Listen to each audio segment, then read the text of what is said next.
নাহিদ ইসলাম এ মুহূর্তে দেশের রাজনীতিতে সবচেয়ে আলোচিত নাম। মাত্র ২৬ বছর বয়সে স্বৈরাচারের কবল থেকে দেশকে মুক্ত করতে নেতৃত্ব দিয়েছেন সামনে থেকে, হয়ে উঠেছেন দেশের সর্বস্তরের মানুষের অন্যতম নেতা। তবে ২৬ বছরের নাহিদ এখনই আন্দোলনের ময়দান ছাড়তে নারাজ। অন্তর্বর্তী সরকারের উপদেষ্টা পদ থেকে পদত্যাগ করেছেন, দায়িত্ব নিতে যাচ্ছেন নতুন রাজনৈতিক দলের।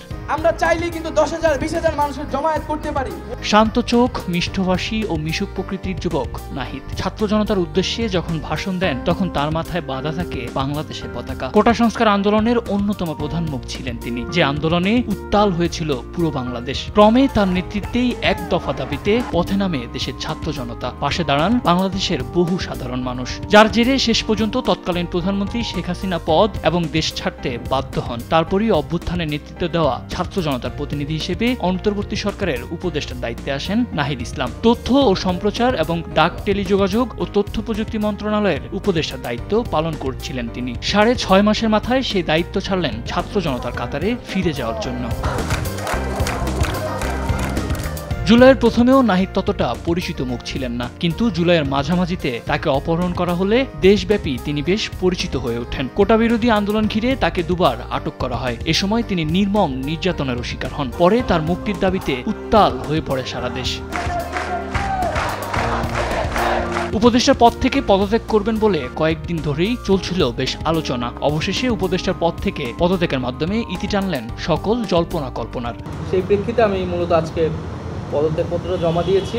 পদত্যাগপত্রেও নাহিদ বলেছেন, বৈষম্য বিরোধী ছাত্র আন্দোলন ও জাতীয় নাগরিক কমিটির উদ্যোগে যে নতুন রাজনৈতিক দল আসতে যাচ্ছে তাতে যোগ দিতেই সরকারের দায়িত্ব ছাড়লেন তিনি। বর্তমান প্রেক্ষাপটে দেশ ও জাতির বৃহত্তর স্বার্থে ছাত্র জনতার কাতারে উপস্থিত থাকা উচিত মর্মে তিনি দায়িত্ব থেকে ইস্তফা দেওয়া সমীচীন মনে করেছেন।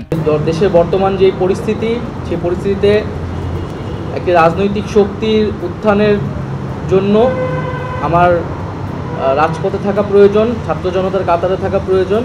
পদত্যাগ শেষে নাহিদ ইসলাম বলেন, দেশের বর্তমান যে পরিস্থিতি, সেই পরিস্থিতিতে একটি রাজনৈতিক শক্তির উত্থানের জন্য আমার রাজপথে থাকা প্রয়োজন, ছাত্র জনতার কাতারে থাকা প্রয়োজন। আমরা যে গণতান্ত্রিক পরিবর্তনের আকাঙ্ক্ষা করি, সেই আকাঙ্ক্ষার জন্য এবং গণ অভ্যুত্থানে যে ছাত্র জনতা অংশগ্রহণ করেছে, সেই শক্তিকে সংহত করতে আমি মনে করেছি যে সরকারে থাকার চেয়ে সরকারের বাইরে থেকে রাজপথে আমার ভূমিকা বেশি হবে এবং বাইরে যে সহযোদ্ধারা রয়েছেন তারাও এটি চান। সেই পরিপ্রেক্ষিতে আমি পদত্যাগপত্র জমা দিয়েছি। আমরা যে গণতান্ত্রিক পরিবর্তনের আর আকাঙ্ক্ষা করি, সেই আকাঙ্ক্ষার জন্য এবং আমার যে গণ অভ্যুত্থানে যে ছাত্র জনতা অংশগ্রহণ করেছে সেই শক্তিকে সংহত করতে আমি মনে করেছি যে আমার সরকারের থেকে আমার সরকারের বাইরে রাজপথে আমার ভূমিকা বেশি হবে। ২০২৪ সালে কোটা সংস্কার আন্দোলন দিয়ে নয়, নাহিদ ইসলামের রয়েছে পুরনো রাজনৈতিক পরিচয়। নাহিদ ২০১৮ সালে কোটা সংস্কার আন্দোলনে অংশ নিয়েছিলেন। তিনি গণতান্ত্রিক ছাত্র শক্তির সাবেক কেন্দ্রীয় নেতা ছিলেন। ২০২৩ সালের ৪ অক্টোবর ঢাকা বিশ্ববিদ্যালয়ে নতুন নির্দলীয় ছাত্র সংগঠন গণতান্ত্রিক ছাত্র শক্তি আত্মপ্রকাশ করে। এর কেন্দ্রীয় সদস্য সচিব ছিলেন নাহিদ ইসলাম।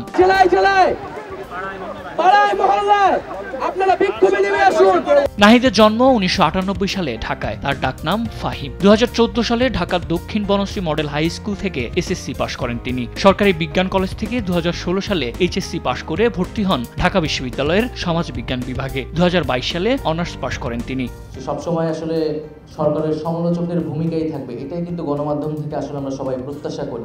দেশের ছাত্র জনতার প্রত্যাশা, নাহিদের হাত ধরেই আগামীর বাংলাদেশে সৃষ্টি হবে ইতিবাচক রাজনীতি। সবার প্রত্যাশা, নাহিদের মুখের ভাষা হবে সাধারণ জনগণের মনের ভাষা। নিউজ ডেস্ক, দেশ টিভি।